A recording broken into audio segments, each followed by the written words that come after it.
अगली सरकार आप कमल की बनाएंगे? जरा जोर से बोलिए, बनाएंगे? ममता सरकार को उखाड़ कर फेंकेंगे? मोदी जी के नेतृत्व में भाजपा सरकार बनाएंगे? दोस्तों नमस्कार। दोस्तों, आवाज भी सुनी आपने और चेहरा भी देखा आपने। यह आवाज और यह चेहरा देश के गृह मंत्री का है, जो बीते 18 दिनों से खामोश है।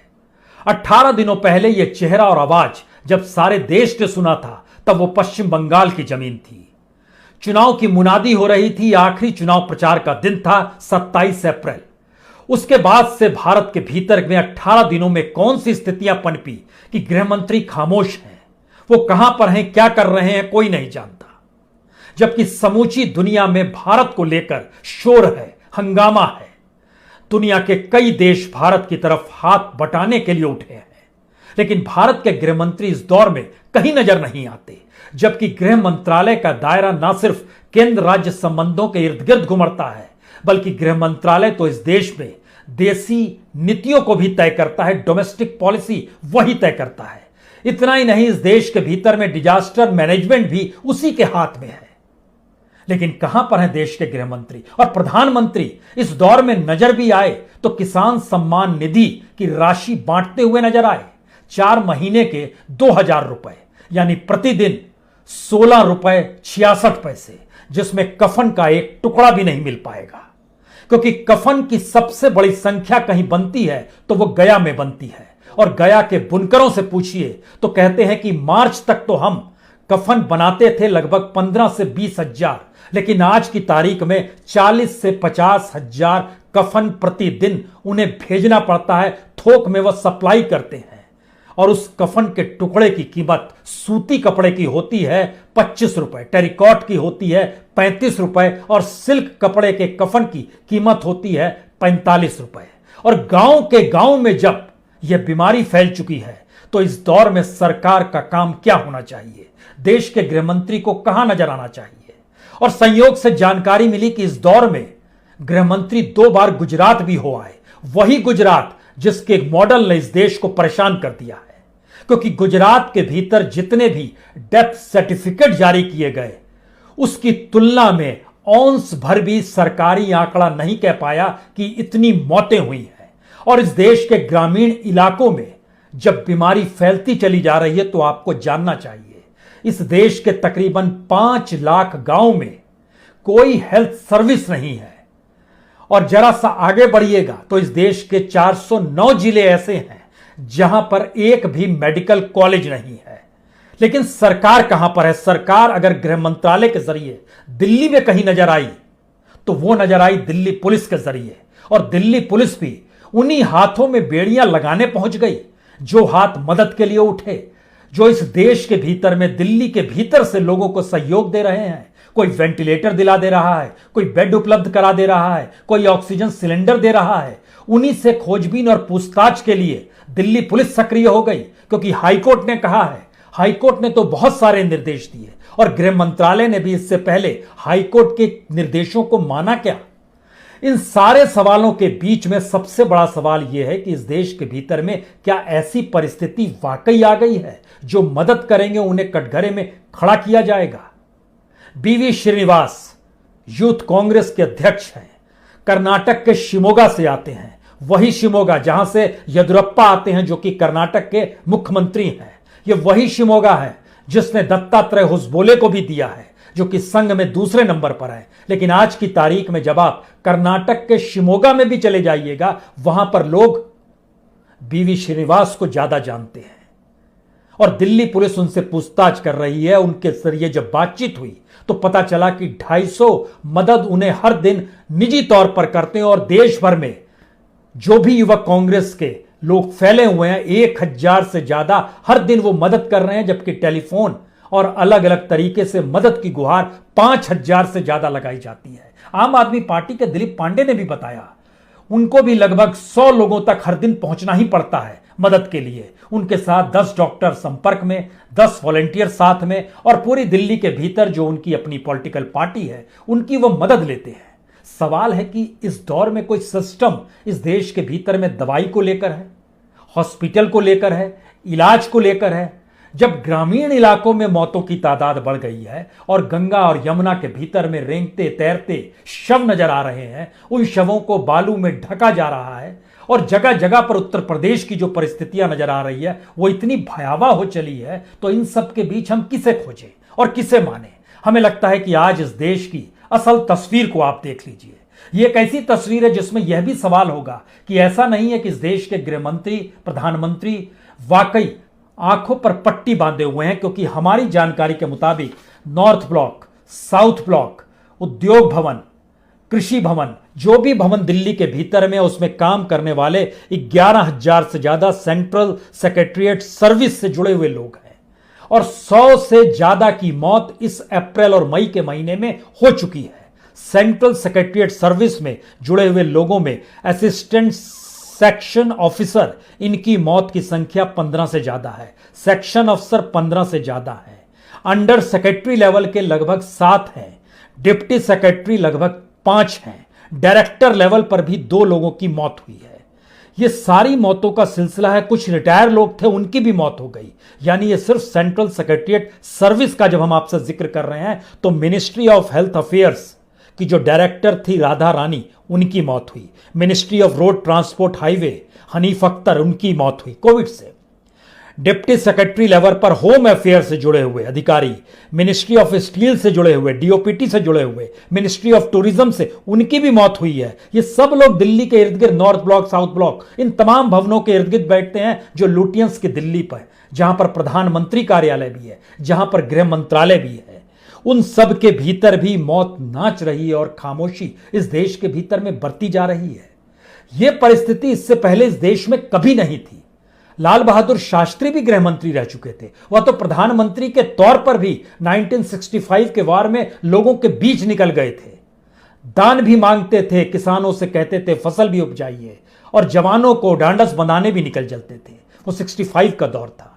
71 के दौर में भी इंदिरा गांधी इस रूप में निकली थी। इससे भी इनकार नहीं किसी को करना चाहिए। इस देश के भीतर में एक पूरी की पूरी परिस्थितियों को जब आप टटोलिएगा तो देश के प्रधानमंत्री और देश के गृह मंत्रियों की जब आप पूरी सूची देखिएगा तब आपके जहन में कुछ सवाल आएंगे कि सरदार पटेल भी जिस समय रियासतों से लड़ रहे थे तब भी वह दिल्ली के इलाके में जो पाकिस्तान से चलकर यहां पर पहुंचे थे शरण लेने के लिए, उनकी भी भोजन की व्यवस्था कराने के लिए सरदार पटेल निकल जाते थे, यह जानने समझने के लिए कि पुरानी दिल्ली में उनकी क्या स्थिति है। तो हम किन बातों का जिक्र करें? भारत ऐसा कभी नहीं था जो नजर आ रहा है। अब सवाल है कि जब ग्रामीण इलाकों में परिस्थितियां नाजुक हो चली है, और खास तौर से गुजरात का जब हम आपसे आज जिक्र करना चाहते हैं, इसलिए करना चाहते हैं गुजरात का जिक्र क्योंकि वहां के एक अखबार ने, दिव्य भास्कर ने एक रिपोर्ट छाप दी और बताया कि 1 मार्च से लेकर 10 मई तक, यानी 40 दिनों के भीतर में 1,23,000 डेथ सर्टिफिकेट अलग अलग जिलों से मिलाइएगा तो जारी हुए हैं। अब आप कल्पना कीजिए, अगर सरकार कहती है सिर्फ 4,218 मौत हुई है, तो फिर ये 1,23,000 डेथ सर्टिफिकेट क्या बाकी दूसरी मौतों के सिलसिले में जारी किए गए?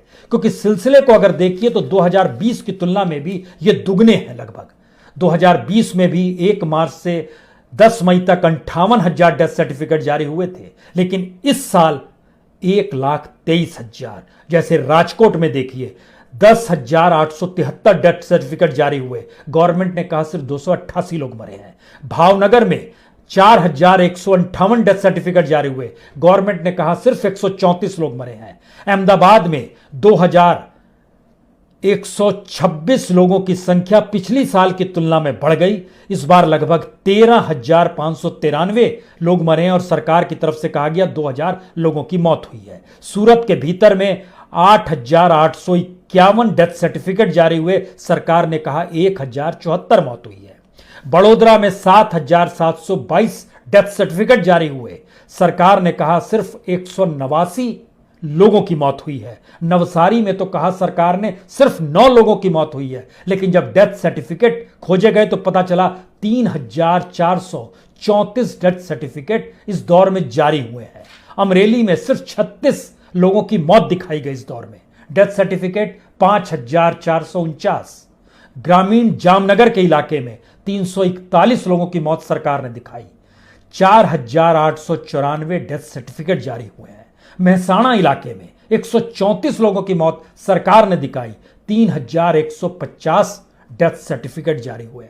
अब आप कल्पना शुरू कीजिए कि अगर यह परिस्थिति देश के अब ग्रामीण इलाकों में चलेगी और गुजरात मॉडल अगर चीजों को छुपा रहा है और ऐसी परिस्थितियां पैदा कर रहा है जहां पर दिल्ली के भीतर में भी सरकार जानकारी नहीं दे पा रही है, जो कि स्टाफ सिलेक्शन जो वहां की अपनी जो ऑर्गेनाइजेशन क्रिएट की है सेंट्रल सेक्रेटरीट सर्विस वालों ने, उन्होंने लेटर लिखा डीओपीटी मंत्री जितेंद्र सिंह जी को और जानकारी दी कि जब डिजिटल इंडिया है और सारे दफ्तर डिजिटली जुड़े हुए हैं तो 100% घर से काम क्यों नहीं हो सकता है। सिर्फ 2 मंत्रालय को छोड़ दीजिए, एक रक्षा मंत्रालय और दूसरा गृह मंत्रालय, क्योंकि डिजिटल और इंटरनेट की दुनिया में हैक की भी स्थिति होती है, तो इन दोनों को छोड़ दीजिए। लेकिन बाकी मंत्रालयों से जुड़े हुए जो लगभग मौत की तादाद वहां पर 87 है, वो घर से काम क्यों नहीं कर सकते थे जब आप डिजिटल इंडिया की तरफ बढ़ चुके हैं तब। लेकिन कोई जवाब उस रूप में आया नहीं। सिर्फ इतना कहा गया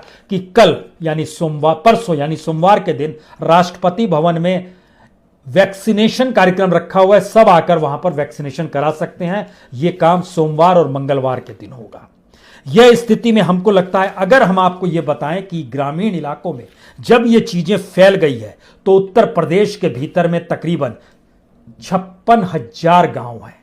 इन 56,000 गांव में जो गंगा किनारे अगर आप जब घूमना शुरू कीजिएगा तो 27 जिले हैं। इन 27 जिलों के भीतर में लगभग जो गांव की परिस्थिति है वो लगभग 22,000 गांव ऐसे आते हैं जो गंगा से कहीं ना कहीं उनके रिश्ते हैं। और वहां की रिपोर्ट्स जब ये बतला रही है कि लगभग 1,100 किलोमीटर तक गंगा के इस 27 जिलों को घेरते हुए और लगभग 20-25 हजार गांव से निकलती है, तो वहां पर जब मौत का तांडव है, मौत की परिस्थितियां हैं, शव तैरते हुए नजर आ रहे हैं, चाहे वो कानपुर का शेरचरी घाट हो, चाहे कन्नौज का महादेवी गंगा घाट हो, चाहे उन्नाव का शुक्लागंज घाट हो, चाहे बक्सर घाट हो, चंदौली का बड़ोदरा गांव का घाट हो, सुजाबाद इलाका बनारस का जहां का इलाका है, इन तमाम जगहों पर जब आप देखना शुरू कीजिएगा तो आपको जब इतनी बड़ी तादाद में ग्रामीण इलाकों में मौत हो चली है तो फिर इन गांवों के भीतर में क्या स्थिति है आज यह भी जान लीजिए। यह इसलिए जानने की जरूरत है कि इस देश के भीतर में ग्रामीण इलाकों में खबर दिल्ली तक नहीं पहुंचेगी कितनी बड़ी संख्या में मौत हो गई। यह जानकारी वाकई नहीं आएगी क्योंकि वहां पर हेल्थ सिस्टम ही नहीं है। हमने जब सरकार की तमाम रिपोर्ट्स को परखना शुरू किया और खास तौर से रूरल हेल्थ सिस्टम के जो सर्वे होता है बरस दर बरस निकलता, जब उसे परखना शुरू किया तो आप हैरत में आ जाएंगे। इस देश के भीतर में कुल गांव 6,74,369 है और इस देश के भीतर में जो हेल्थ सब सेंटर्स हैं, जो प्राइमरी हेल्थ सेंटर है, जो कम्युनिटी हेल्थ सेंटर है, इन तीनों को भी अगर मिला दीजिएगा तो भी इनकी संख्या 1,88,597 होती है। यानी इस देश के भीतर में 4,75,772 गांव में कोई मेडिकल सुविधा नहीं है। इस देश के भीतर में सबसे ज्यादा हेल्थ सब सेंटर हैं, इनकी संख्या तकरीबन 1,56,231 है। अब आप कल्पना करने की शुरुआत कीजिए कि अगर 1,56,231 health centre, primary health centre 26,901 और कम्युनिटी हेल्थ सेंटर 5,465, अगर इनको तमाम गांव में बिखरा दीजिए, जो कि ऐसा है नहीं, कुछ जगहों पर एक साथ आपको हेल्थ सेंटर भी नजर आ जाएगा और कम्युनिटी सेंटर भी नजर आएगा, लेकिन फैला दीजिए। अब इस देश के सिर्फ 1,88,597 गांव तक ही यह परिस्थिति है, तो हम दोबारा लौटते हैं इस सरकार को लेकर। इस सरकार ने किया क्या है? क्योंकि सबसे निचले स्तर पर होता है हेल्थ सब सेंटर, और हेल्थ सब सेंटर की संख्या जब मोदी सत्ता में आई थी उस वक्त इस देश के भीतर में 1,53,000 थे। आज की तादाद में यह सिर्फ 3,000 बढ़े हैं, 1,56,000 हो गए। तो क्या इन 6 वर्षों में सिर्फ 3,000 सब सेंटर ही बन पाए, जिसमें न्यूनतम जरूरत यही होती है कि एक घर होता है और वहां पर डॉक्टर नहीं होता है, वो नर्स लेवल का एक आदमी होता है, वही देखता समझता परखता है। और 6 हेल्थ सेंटर जो होते हैं वह एक साथ जब मिलाइएगा तो वह एक प्राइमरी हेल्थ सेंटर के अंडर में आते हैं। जिसकी संख्या इस देश में 2014-15 में 25,308 थी, आज की तारीख में बढ़कर वह 26,901 हुई है। कम्युनिटी हेल्थ सेंटर 2014-15 में 5,396 थी, आज की तारीख में वो बढ़कर 5,465 हो गई। हम आपको बताते हैं आजादी के बाद और अब मौजूदा वक्त में मोदी सरकार की स्थिति। आजादी के बाद से लेकर अभी तक यानी 70 बरस के सफर के दौरान, हम 1947 से जिक्र कर रहे हैं, 1947 से 2014 तक, इस दौर में जितने भी साल हुए उसको दिन में कन्वर्ट कर लीजिए। 25,000 दिन आएंगे आपके हिस्से में। इन 25,000 दिनों में इस देश के भीतर में जो 1,84,349 जो health sub centre, primary health centre, community health centre, इनको जब डिवाइड कीजिएगा तो आपको पता चलेगा हर दिन 7 हेल्थ सेंटर बन रहे थे।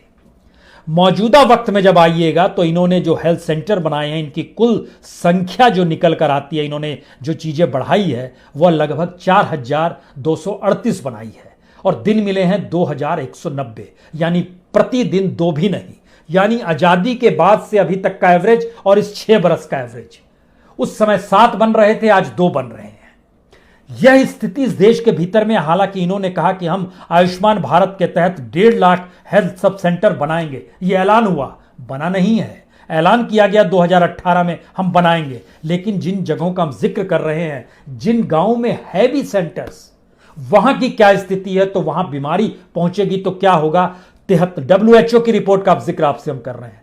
73% सब सेंटर में मरीज को पहुंचना है तो 3 किलोमीटर का एवरेज सफर करना पड़ेगा। एवरेज, कुछ को ज्यादा भी करना पड़ेगा, कुछ को कम भी करना पड़ेगा, कुछ को 10 किलोमीटर करना पड़ेगा, कुछ के घर के बगल में होगा, ऐसा भी हो सकता है। 28% के पास ऐसी स्थिति है कि पब्लिक ट्रांसपोर्ट वहां पर है ही नहीं। आप कैसे जाएंगे यह आपको तय करना, ज्यादा लोग पैदल जाते हैं।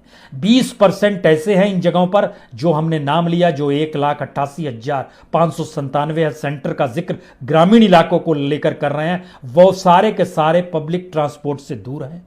19 राज्य के लगभग 39% हेल्थ सेंटर में मेडिकल सुविधा नहीं है। एब्सेंट है डॉक्टर, एब्सेंट है सारी चीजें।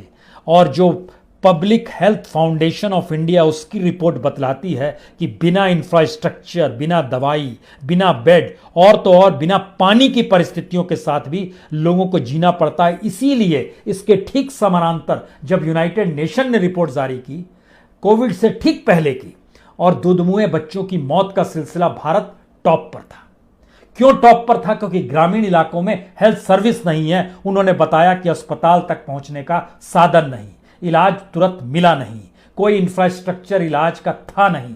इसीलिए 7,21,000 दूधमुहे बच्चों ने कोविड से ठीक पहले के बरस में, जो 2018-19 का साल था, उसमें दम तोड़ दिया। यह इस देश के ग्रामीण परिस्थितियों की हालात है। अब सवाल है कि इसमें केंद्र से जब आप अपने इर्द गिर्द जो नौकरशाह हैं उनकी मौतें हो रही हैं, आप नहीं जान पाए। आप ये नहीं जान पाए कि डॉक्टर्स की तादाद, जो IMA ने रिपोर्ट जारी की, उसने जानकारी दी कि हमारे लगभग 1,000 के लगभग डॉक्टरों की मौत हो गई है पहले और दूसरी लहर के बीच में। बैंकर्स, इस देश के भीतर जो बैंकर्स काम करते हैं, जो सरकार की जो डायरेक्ट बेनिफिट स्कीम है ना, ट्रांसफर जिसको किया गया किसानों को भी, वह भी बैंकर्स ही करते हैं। 1200 बैंकर्स की मौत हुई है इसी दौर में। इसी अप्रैल और मई के दौर का हिस्से का हम आपसे जिक्र कर रहे हैं। उनके एसोसिएशन ने यह जानकारी दी। अब आप जरा सोचने की कोशिश कीजिए, जब एक ऐसी परिस्थिति समूचे देश के भीतर में है, तब उसमें अगला सवाल आएगा कि हम आने वाले वक्त में लड़ेंगे कैसे और इसका सामना करेंगे कैसे।